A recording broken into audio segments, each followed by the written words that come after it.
How to mark anything in photo before sending in WhatsApp.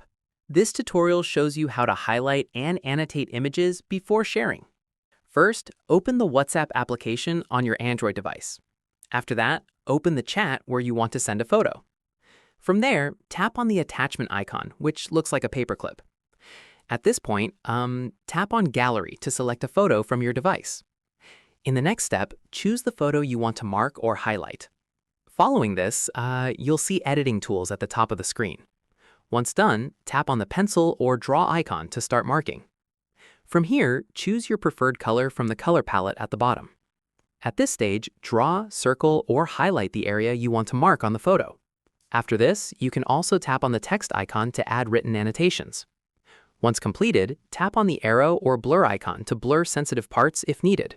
Finally, tap the Send button to share your marked photo. And that's it.